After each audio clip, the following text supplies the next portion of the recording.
नमस्कार, India voice पर स्वागत है आपका। मैं हूं आपके साथ प्रियंका मिश्रा। बुलेटिन की करेंगे शुरुआत। कांवड़ यात्रा को लेकर बड़ी यात्रा। वेस्ट यूपी में कांवड़ यात्रा को लेकर हाई लेवल बैठक आज। मुख्य सचिव मनोज सिंह, डीजीपी प्रशांत कुमार लेंगे बैठक। मुख्य सचिव मनोज सिंह, डीजीपी प्रशांत कुमार लेंगे बैठक। कमिश्नरी सभागार में दोपहर 12:30 पर शुरू होगी बैठक। मेरठ, सहारनपुर, मुरादाबाद मंडल के अफसर बैठक में होंगे शामिल। वेस्ट यूपी में कांवड़ यात्रा को लेकर बैठक। मुख्य सचिव मनोज सिंह, डीजीपी प्रशांत कुमार लेंगे बैठक।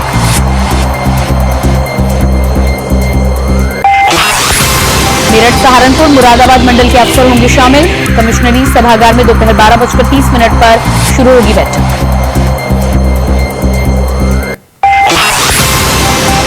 बरेली, आगरा, अलीगढ़ मंडल के अफसर भी होंगे शामिल। वहीं 6 मंडलों के पुलिस प्रशासन के अफसरों को किया गया तलब। उत्तराखंड, हरियाणा, दिल्ली के अफसर भी बैठक में होंगे शामिल। राज्य और जिले की कांवड़ रणनीति प्रस्तुत करेंगे अफसर। साथ ही ट्रैफिक व्यवस्था को लेकर सुरक्षा तक मामलों पर होगी चर्चा। तो मेरठ टू दिल्ली, यूपी में अलर्ट जारी। मेरठ से लेकर दिल्ली तक अलग अलग राज्यों के अफसर बैठकर कांवड़ यात्रा पर मंथन करते हुए नजर आएंगे। सुरक्षा व्यवस्था से लेकर कांवड़ को लेकर क्या रणनीति राज्यों की रहेगी, किस तरह से इस यात्रा को आगे बढ़ाया जाएगा, उस पर विस्तार पूर्वक चर्चा बैठक के दौरान की जाएगी।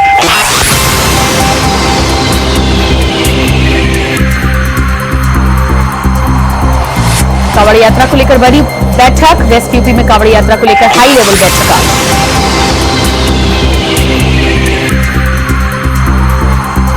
मुख्य सचिव मनोज कुमार सिंह, डीजीपी प्रशांत कुमार लेंगे बैठक।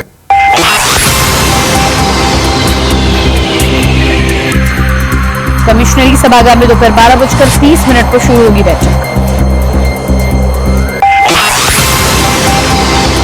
मेरठ, सहारनपुर, मुरादाबाद मंडल के अफसर बैठक में रहेंगे मौजूद।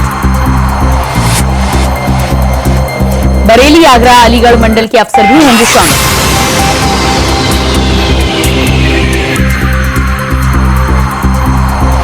छह मंडलों के पुलिस प्रशासन के अफसरों को बुलाया गया।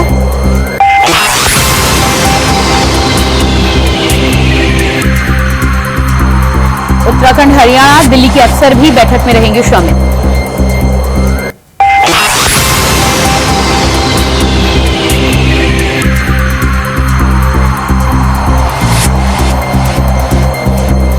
राज्यों और दिल्ली की रणनीति पर होगा विचार विमर्श। ट्रैफिक व्यवस्था से लेकर सुरक्षा व्यवस्था तक मामलों पर होगी चर्चा।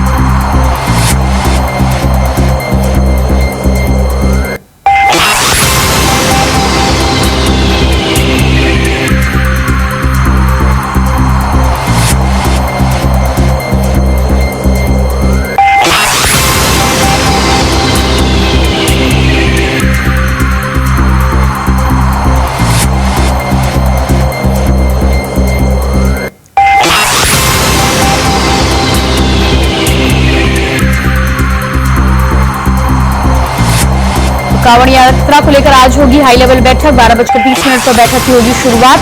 अलग अलग राज्यों के तमाम आला अधिकारी बैठक में होंगे शामिल। राज्यों की रणनीति से लेकर कांवड़ यात्रा पर विचार विमर्श के साथ ही साथ सुरक्षा व्यवस्था पर की जाएगी बैठक। 6 मंडलों के पुलिस प्रशासन के अफसर को बैठक में किया गया तलब। बैठक में कई अहम मुद्दों पर होगी चर्चा।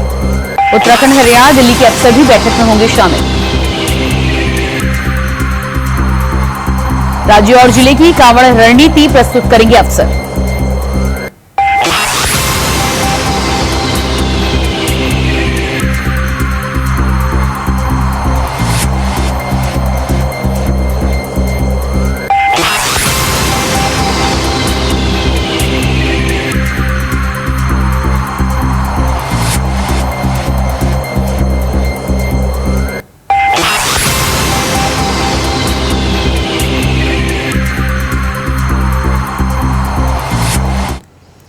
और इसके बाद दिल्ली से बड़ी खबर निकलकर सामने आ रही है। मनीष सिसोदिया की न्यायिक हिरासत बढ़ाई गई। एक्साइज पॉलिसी मामले में न्यायिक हिरासत बढ़ी। 15 जुलाई तक न्यायिक हिरासत में रहेंगे मनीष सिसोदिया।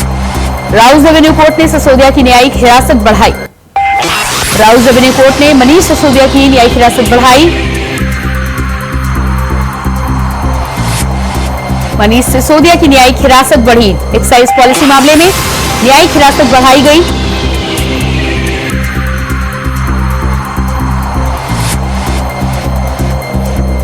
पंद्रह जुलाई तक न्यायिक हिरासत में रहेंगे मनीष सिसोदिया।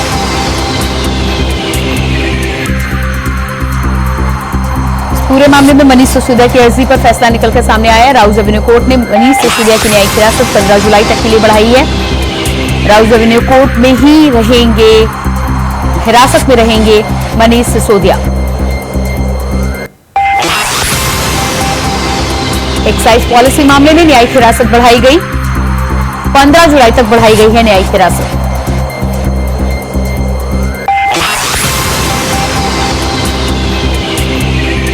और इसी खबर पर दिल्ली से हमारे साथ संवाददाता अजय चौहान लाइव जुड़ चुके हैं। जी अजय, जिस तरह से एक्साइज पॉलिसी मामले में मनीष सिसोदिया की न्यायिक हिरासत 15 जुलाई तक बढ़ाई गई है, क्या पूरी जानकारी मिल पा रही है?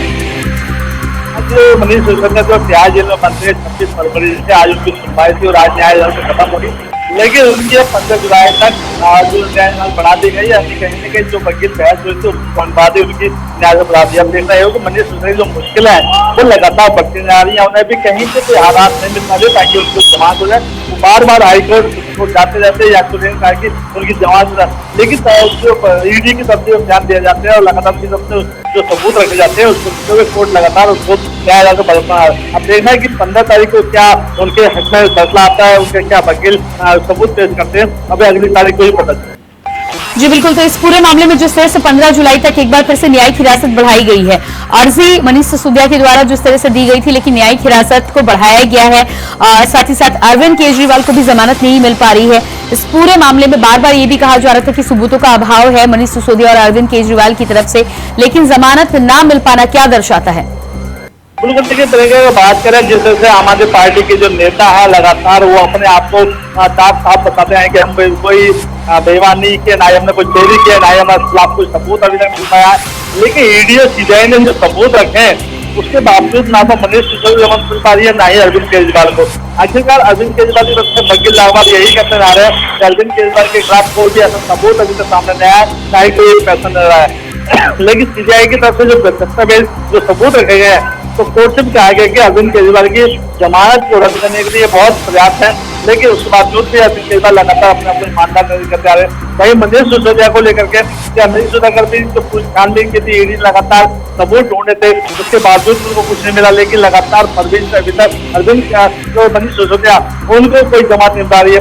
लेकिन आज जिससे खत्म हो रही थी, जब उनको पेश किया गया तो उनको फिर से 15 तारीख तक उनकी न्यायालय बढ़ा दी गई। जी बिल्कुल, तो इस पूरे मामले में जिस तरह से कहीं ना कहीं एक बार फिर से जमानत को लेकर निराश ही होना पड़ा है।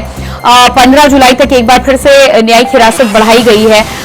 पूरे मामले में बार बार मनीष सिसोदिया और अरविंद केजरीवाल के वकीलों की तरफ से कहा जा रहा था कि चार्जशीट बार बार दाखिल की जा रही है और कहीं ना कहीं समय अवधि को बढ़ाने का काम किया जा रहा है। इस बार वकीलों की तरफ से क्या कुछ कहा गया? देखिए, वकील तरफ से लोगों पर वही बार बार किया जाता है कि आखिरकार उनके कोई ऐसा जो खिलाफ कोई सबूत नहीं है, ना ईडी को मिल पाएगा, सीबीआई को मिलेगा। लेकिन सीबीआई ने जिस तरह से पूरे सबूत और ईडी ने पूरे सबूत कोर्ट में पेश किया उसको लेकर उसकी मनीष सिसोदिया उसकी लगातार जो जमानत है वो रद्द कर दी जाती है और न्यायालय बढ़ा दी जाती है। अब देखा कि अरविंद केजरीवाल और मनीष सिसोदिया की जमानत हो पाती है, क्योंकि लगातार आम आदमी पार्टी के घोटाले जो एक के बाद कई खुर्सा नजर आ रहा है। वही अगर बात करें अभी जल बोर्ड को लेकर भी एक और मामला सामने, ईडी के कई जगह छापेमारी की जिसमें 45 लाख रुपए बरामद किए गए। तो कहीं ना कहीं जो आम आदमी पार्टी की जो मुश्किल है वो लगातार बढ़ती जा रही है। लेकिन उनके वकील और उनके नेता साफ साफ कहते हैं कि हम ईमानदार हैं और ईमानदारी रहेंगे। जी अजय, इस जानकारी के लिए शुक्रिया आपका। और उसके बाद लखनऊ से बड़ी खबर निकलकर सामने आ रही है। अखिलेश यादव ने उपचुनाव को लेकर बुलाई बैठक। पीडीए फॉर्मूले को मजबूत करने के लिए बुलाई गई बैठक। पीडीए फॉर्मूले को मजबूत करने के लिए बुलाई गई बैठक। प्रत्याशियों के चयन के लिए अखिलेश ने पदाधिकारियों के साथ शुरू किया मंथन। चाचा शिवपाल यादव भी बैठक में मौजूद। प्रदेश अध्यक्ष समेत कई नेता कार्यकर्ताओं के साथ कर रहे हैं मंथन। पीडीए फॉर्मूले को मजबूत करने के लिए बुलाई गई बैठक। अखिलेश यादव तमाम दिग्गज नेताओं के साथ प्रत्याशियों को लेकर कर रहे हैं मंथन। साइकिल की रफ्तार उपचुनाव में दिलाएगी जीत या हार।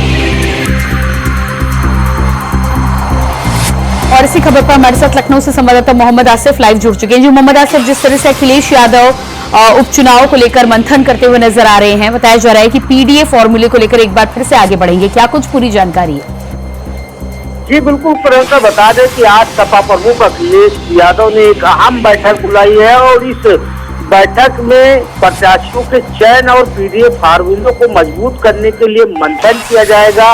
और इस मंथन में चाचा शिवपाल यादव भी पहुंच चुके हैं और साथ ही साथ प्रदेश अध्यक्ष प्रदेश अध्यक्ष श्यामलाल पाल और राजेंद्र चौधरी समेत जो कोर कमेटी है उसके पदाधिकारियों के साथ सपा प्रमुख अखिलेश यादव की यह बैठक चल रही है। और सूत्रों का यह कहना है कि अब समाजवादी पार्टी ने लोकसभा चुनाव से एक बड़ा सबक भी लिया है, क्योंकि लोकसभा चुनाव के दौरान जिस तरह से प्रत्याशियों के चयन को लेकर लगातार कंफ्यूजन की स्थिति बनी रही, कई सीटों पर कहीं न कहीं जो है अंतरकला भी सामने आई थी। तो इससे बचने के लिए समाजवादी पार्टी प्रमुख अखिलेश यादव मंथन कर रहे हैं। और दूसरी तरफ उप सीटों पर जिस तरह से अभी उप सीटों को लेकर सभी जो सीटें हैं उस पर कब्जा करने के लिए भी एक प्लान समाजवादी पार्टी तैयार कर चुकी है। और यह कहा जा रहा है कि जिस तरह से मैनपुरी, शीशामऊ समेत ऐसी सीटें हैं जिस पर भले ही समाजवादी पार्टी कब्जा रहा है, लेकिन जिस तरह से बीजेपी ने भी अब पूरा दांव खेल दिया है, बीजेपी को एक सबक मिला है लोकसभा के चुनाव को लेकर, तो ऐसे में हर दांव का जवाब देने के लिए भी समाजवादी पार्टी पूरी तरह से एक्टिव मोड में दिख रही है। और कुल मिलाकर अगर बात की जाए इस मंथन का, तो इस मंथन में जल्द ही यह तय किया जाएगा कि किस सीट पर कौन सा प्रत्याशी उतारा जाए। और साथ ही साथ उपचुनाव में भी पीडीए फार्मूला पूरी तरह से इस्तेमाल किया जाएगा। जो प्रत्याशी उतारे जाएंगे वह पीडीए फार्मूले पर ही उतारे जाएंगे। जी बिल्कुल, तो पीडीए फॉर्मूले पर ही प्रत्याशी उतारे जाएंगे। समाजवादी पार्टी को जिस तरह से लोकसभा चुनाव में भारी जीत मिली है, उससे उत्साहित होकर मंथन की बात की जा रही है। और साथ ही साथ कई जगह पर माना जा रहा है कि समाजवादी पार्टी आने वाले समय में बढ़त को लेकर भी कहीं ना कहीं मंथन करती हुई नजर आ रही है। पीडीए फॉर्मूले को लेकर जिस तरह से प्रत्याशियों को लेकर माना जा रहा है कि उसी आधार पर प्रत्याशी उतारे जाएंगे, तो क्या 10 की 10 सीटों पर यह फॉर्मूला चलेगा? जी बिल्कुल, निश्चित तौर पर कहीं न कहीं समाजवादी पार्टी का पीडीए फार्मूला पूरी तरह से हिट भी हुआ है। और पीडीए नारों के साथ जिस तरह से लोकसभा चुनाव में समाजवादी पार्टी ने 37 सीटों पर कब्जा किया और एक बड़ा झटका जो है बीजेपी को दिया है, तो इससे समाजवादी पार्टी का जोश भी पूरी तरह हाई है। और ये जब फार्मूला है, अब पीडीए का जो फार्मूला है अब चुनाव में भी जो है अपनाया जाएगा। और सूत्रों का यह भी कहना है कि इस बार जो है जो प्रत्याशी उतारे जाएंगे वह कहीं न कहीं जो अंतरकला से दूरी बनाते हुए ही यह प्रत्याशी उतारे जाएंगे। चाहे मिल्कीपुर की सीट की बात करें या फिर कटेरी सीट, कुछ ऐसी स्थिति है जहां पर प्रत्याशियों के चयन को लेकर आपसी अंतरकला भी सामने आ सकती है। जी बिल्कुल, मोहम्मद आसिफ, जानकारी के लिए बहुत बहुत शुक्रिया आपका। और इसके बाद बात करेंगे अगली खबर को लेकर। बिजनौर के नटहौर थाना क्षेत्र से एक मामला सामने आया है, जहां रील बनाकर इंस्टाग्राम पर पोस्ट करना 2 युवकों को भारी पड़ गया। बता दें कि पुलिस ने 2 युवकों को हिरासत में लिया है। जानकारी है कि दोनों युवक नटहौर के बाजार में हाथ में टॉय गन लेकर मुंह और हाथों में पट्टी बांधकर रील बना रहे थे। फिलहाल पुलिस कानूनी कार्रवाई में जुट गई है।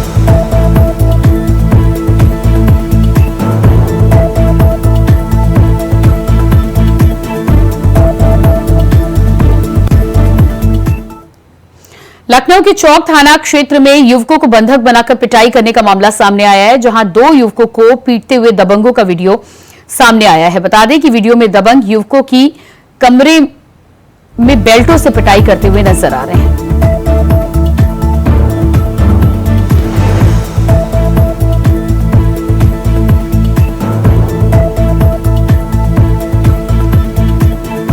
लखनऊ से खबर निकल कर सामने आई है, जहां बताया जा रहा है कि कमरे में बेल्ट से युवकों की पिटाई की गई है। ये वीडियो सामने आने के बाद वायरल हुआ है, जिसके बाद देखना होगा कि क्या कुछ कार्रवाई इस पूरे मामले में होगी।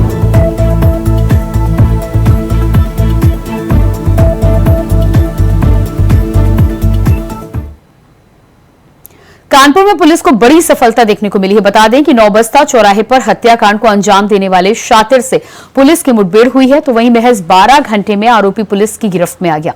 बताया जा रहा है कि आरोपी ने पुलिस पर फायर किया है, जिसके बाद जवाबी कार्रवाई में आरोपी को गोली लग गई। साथ ही आपको बता दें कि डीसीपी का दक्षिण ने टीमें गठित कर आरोपी को जल्द गिरफ्तार करने के आदेश दिए हैं।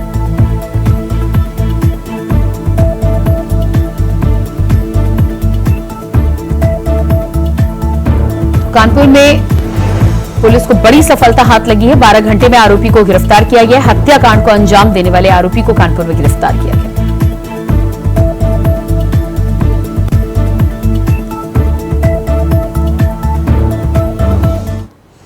गाजियाबाद के लोनी से एक वीडियो वायरल हो रहा है, जहां बिल्डर के साथ 2 दरोगा ने निर्माणाधीन हाईवे के बीचों बीच लग्जरी कारें खड़ी करके रील बनाई, जिसके बाद दोनों दरोगा को पुलिस अधिकारियों ने निलंबित कर दिया है। साथ ही बिल्डर के खिलाफ रिपोर्ट दर्ज कर उसे गिरफ्तार कर लिया गया है।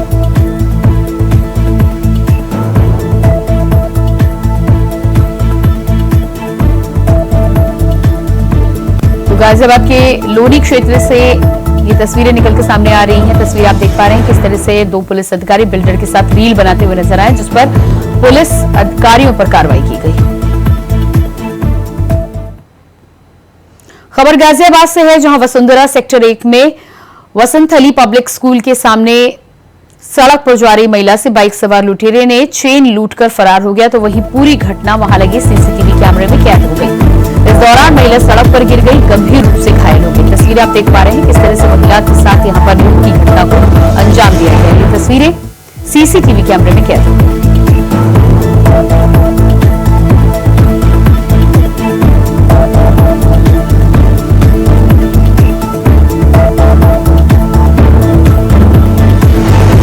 मेरठ के थाना सरधना के ग्राम भामोरी में शराब पार्टी में युवक की गोली मारकर हत्या कर दी गई। बता दें कि कहासुनी के बाद युवक के सिर में गोली मारी गई, तो वहीं हत्या कर दोनों आरोपी मौके से फरार हो गए।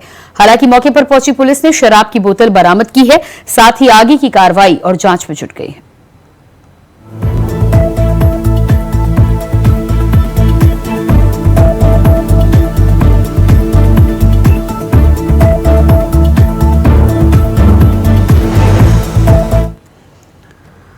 और उसके बाद आइए आपको सीधे लिए चलते उत्तराखंड, जहां पर मुख्यमंत्री पुष्कर सिंह धामी लाभार्थियों को मुख्यमंत्री नमक पोषण योजना के अंतर्गत आयोडाइज नमक वितरण कार्यक्रम में हिस्सा ले रहे हैं।